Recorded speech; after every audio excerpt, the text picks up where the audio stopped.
Troisième fois que je fais une vidéo sur la série Cobra Kai, troisième fois que je vais probablement me prendre des patates dans la figure, du moins je l'espère.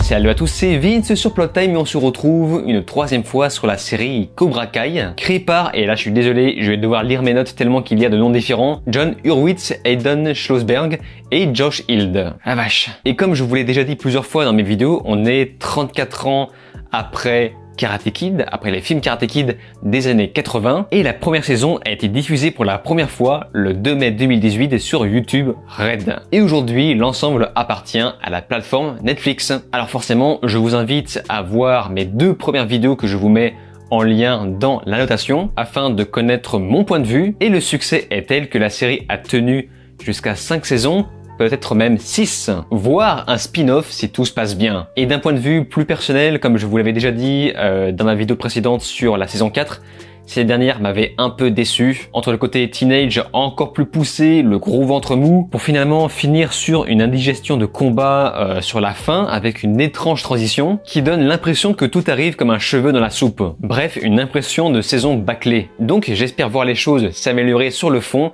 dans cette nouvelle saison.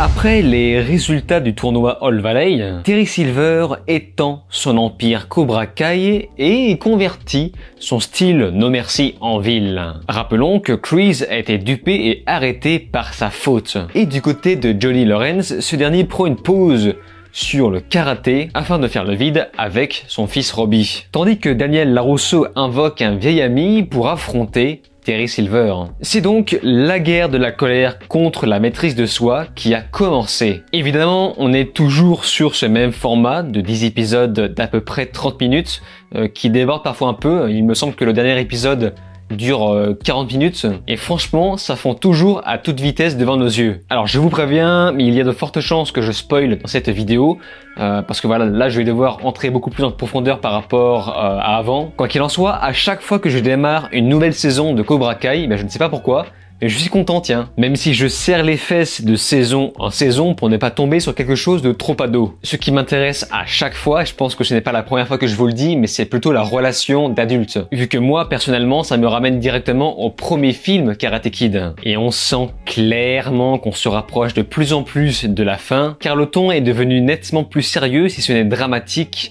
au début et à la fin. Bon, évidemment, ça reste léger, mais avec un certain juste milieu. Même si, évidemment, dans les épisodes qui suivent, on retrouve ce côté humoristique qui a malheureusement fait beaucoup moins d'effet sur moi. Enfin, en tout cas, ce qu'il faut retenir, c'est que je n'ai pas eu ce sentiment du remplissage au démarrage, je dis bien. De plus, cette saison va beaucoup aborder des thèmes plutôt intéressants par rapport à la précédente, car cette fois-ci, on entre un peu plus dans la tête des protagonistes. Mais malheureusement, à partir de la première moitié, ça y est, c'est le ventre mou, c'est le remplissage avec le teen drama pas hyper intéressant. À part ça, on a à nouveau des personnages provenant des films originaux. Et j'ai l'impression qu'ils ont beaucoup de mal à ramener Hilary Swank, qui jouait dans Miss Karate Kid et qui, me semble-t-il, est canon. Mais à part ça, on a également des retours comme par exemple la Rascasse, ou même Kreese en personne avec un arc directement disposé en prison. Et je ne pensais pas qu'on aurait toute une phase sur sa psyché et pour le coup, j'ai trouvé ça intéressant. Mais j'aurais trouvé ça beaucoup mieux s'il n'y avait pas eu cette espèce de twist de résurrection un petit peu bidon. Un twist qui, selon moi, annule toute la construction qui a été faite autour de ce personnage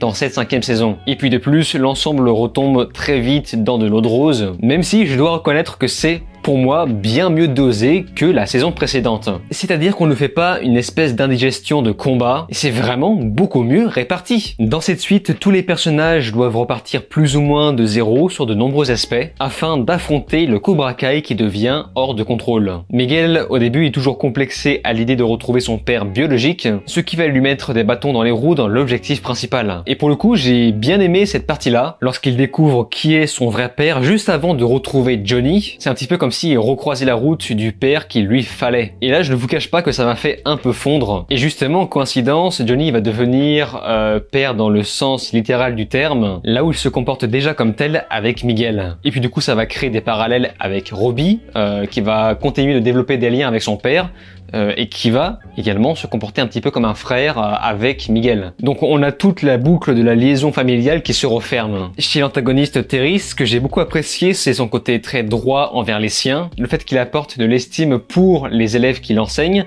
et je trouve que ça rend la série crédible. Mais à vrai dire, ce qui m'a le plus motivé dans cette saison 5, eh bien c'est Chosen. Cette collaboration entre lui et Daniel, puisqu'encore une fois, eh bien moi ça me ramène directement au film d'origine. Et d'ailleurs en parlant de ça, on va justement remonter à l'enfance de Chosen. Et toutes les scènes d'action avec ce personnage, personnellement, m'ont mis des petits frissons. Pour le reste, beaucoup de choses m'ont semblé cousues de fil blanc, un petit peu comme le rafistolage entre tout le monde. Autrement, visuellement, évidemment, on est toujours sur le même ton des saisons précédentes. Et pour le coup, j'ai envie de dire, pas besoin de changer quoi que ce soit, c'est très bien comme ça. L'important, c'est la quantité et la qualité des combats, et surtout le développement des personnages. La saison 5 va donc prendre soin de mettre en avant un combat différent par épisode, et on a également eu le droit au grand moment de la saison que je n'ai pas réussi à retrouver dans la saison 4 à part le tournoi, qui pour le coup faisait un peu doublon du tournoi des premières saisons. Mais ici on a enfin cette scène de baston général,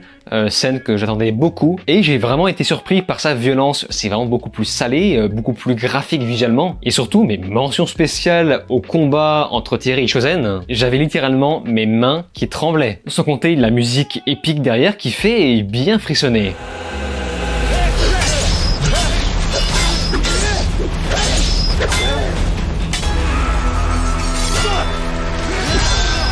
Voilà, en tout cas, je ne sais pas pour vous, mais moi ça m'a mis une pêche, même si le côté guimauve et fleur bleue m'a peut-être un peu trop atteint. Pour l'instant, je ne suis pas spécialement curieux de voir la saison 6, même si on a bien vu que les sujets ne sont pas encore refermés. On attend de voir où va nous amener le twist final avec Reese. On attend de voir où va nous emmener le fait que Johnny devienne père. Donc c'est pourquoi je serai quand même au rendez-vous s'ils font une saison 6. En tout cas, on sent clairement qu'on approche de la fin. Quasiment une grosse partie des sujets principaux ont été refermés dans cette saison 5. Donc à ça, j'ai envie de dire wait and see. En tout cas, de votre côté, si vous avez déjà vu cette saison 5, eh bien n'hésitez pas à me faire part de votre avis dans les commentaires. Comme d'habitude, je lis quasiment tout le monde. Sur ce, on se laisse ici. N'oubliez pas de vous abonner à ma chaîne YouTube, cliquez sur la cloche, souscrire si vous le pouvez et me rejoindre sur les réseaux sociaux.